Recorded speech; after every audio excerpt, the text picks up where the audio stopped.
Bruins whipped them in Westwood. The document you have here says UCLA beat Louisville, by the way.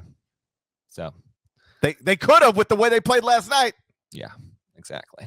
Louisville on the brain. Nice win for UCLA. I know you stayed up to watch it. Had to. I had no choice.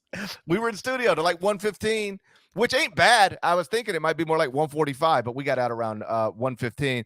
So yes, stayed up and watched it, and really nice performance from UCLA. Arizona got all these incredible efficiency numbers. Couldn't make a shot. They just had an off night. Like I'm not gonna. Kirk Ariza was just horrendous. I mean, it was real bad. It was John Starks in the playoffs bad, but even Starks made a shot. To me, it was way more about UCLA and what it was able to do. Johnny Juzang, Jules Bernard each had 15. Jaime Jaquez played really well down the stretch, and it was a dominant win. You know, I tweeted before I went to bed late Tuesday night, like, you know, kind of sucks. This game was at 11 a.m. Eastern, 11 p.m. Eastern, 11 a.m. Eastern for a tip would be something out on the West Coast.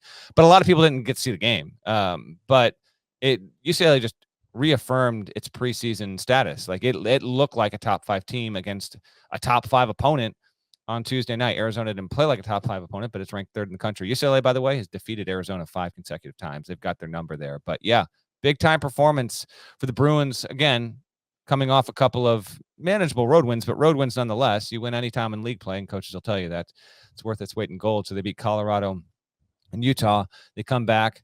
They play a rare Tuesday night tilt because of rescheduling due to COVID. And yeah, good on UCLA. Mick Cronin, that I thought that was good for the Pac-12 and that program. I take almost nothing away from this from an Arizona perspective.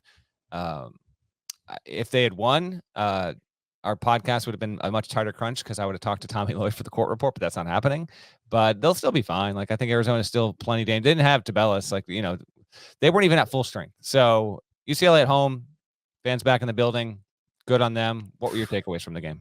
Well, they did have Tabellis. He only played 15 minutes. I meant full strength, but yes. Right, yes. And wasn't, you know, the fact that he only played 15 minutes suggests that, you know, he wasn't 100%. But he did participate in the game.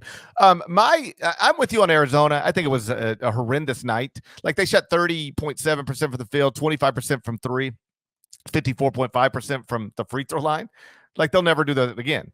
I mean, that's going to be the worst shooting performance inside the. Like, they're one of the best 2-point offensive teams in the country, and they were just terrible. They were terrible in every way offensively.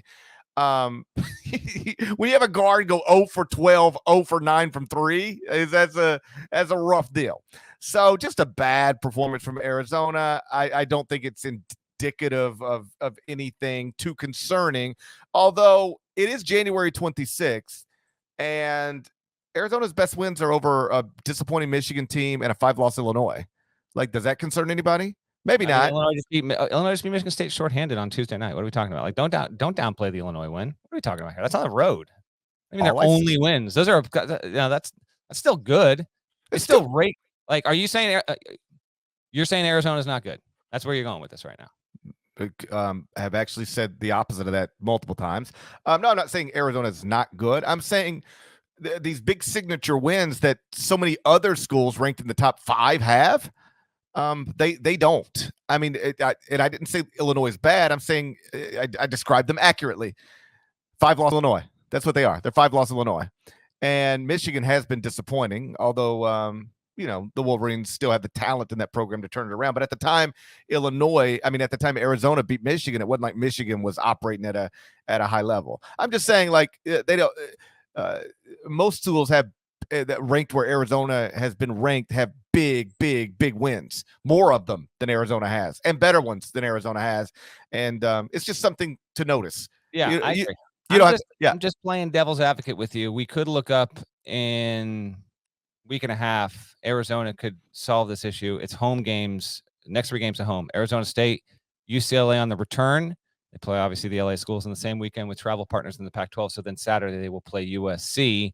And those will be important games for Arizona and the Pac-12 because Oregon, by the way, lost the game to Colorado. That was a home loss on Tuesday night. Oregon's win streak is snapped. It's now a 12-7 team and certainly has plenty of work to do to even get into the NCAA tournament conversation there. So for as much good as that this result might have provided for the Pac-12 between Ucla and Arizona, Oregon taking that loss to Colorado doesn't help affairs for a conference that's going to struggle to put 4 into the tournament. So, Arizona, it is what it is. I'm with you. I think they'll be fine. Like, listen, they play UCLA at McKell Center next Thursday. They might beat them by 15, and we're talking about this from a different perspective. I'm fine with Arizona. UCLA to me was the story here because the Bruins were ranked second in the preseason AP poll, largely because they went on an incredible run in the NCAA tournament that moved them into the top 20 at KenPom. Then they bring everybody back and roll a 5-star freshman. For me, ranking UCLA that high made a lot of sense. In fact, the initial night of the championship game, top 25-1, actually had UCLA number 1. And then Gonzaga just kept enrolling people, so we went with the Zags at number 1. But UCLA, I always thought would be really good. But then 6th game of the season, they get blasted by Gonzaga. I mean, just overwhelmed, completely run off the court. They end up on a long COVID pause, lasted nearly 4 weeks, come back, lose to Oregon. And it was at that point that people started, because I see this every day because of the top 25-1. Like, folks are in my mentions every morning. And it's like, oh, so now do you realize you overrated UCLA? Now do you realize that you were wrong about UCLA? And here we are now. They're 16 games into their season. They haven't played as many as some because of that COVID pause. But the loss to Oregon was overtime with no fans. You put fans in that building, they probably win the game. Get one more stop, make one more shot, they win that game. My point is, UCLA could easily be sitting here right now, 15-1 with a lone loss to Gonzaga, victories over Villanova and Arizona. It's a good basketball team. I sit in the studio last night with Adam Zucker, of course, Wally Zerbiak, Renee Montgomery, and Wally. It's always fun watching games with Wally because, he's a real basketball player, and he doesn't get caught up in the numbers as much as he really just focuses on what he sees. And he's like, dude, this UCLA team they're like legitimately good, national championship good. They got experience, they got real players. Wally's sort of starting point with every team is, do you have the players to win the national championship? If you don't, shut up. It starts with the players. Do you have the players to do it?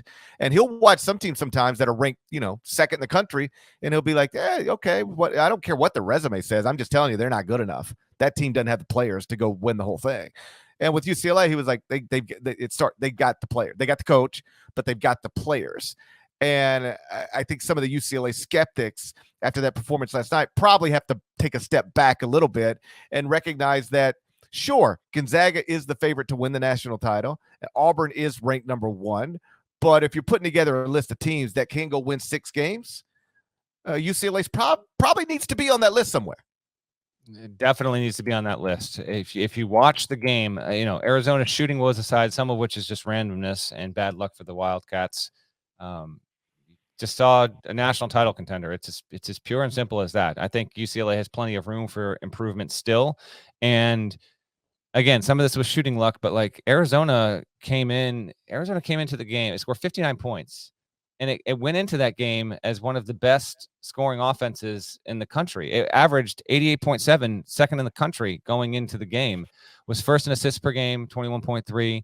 First in rebound rank, more than 43 a game. First in point differential, beating opponents by an average of 24 heading into UCLA. And it was non-competitive there. So yeah, big ups to UCLA in getting this win, getting to 14-2. Next up for the Bruins, Thursday at home against Cal. My thoughts and prayers with the Bears, because that's not going to go well for you. And then they will play Saturday at home against Stanford before the returning game, as previously mentioned. Next Thursday, it will be at Arizona, and that will be one of the best, if not the best, games of next week.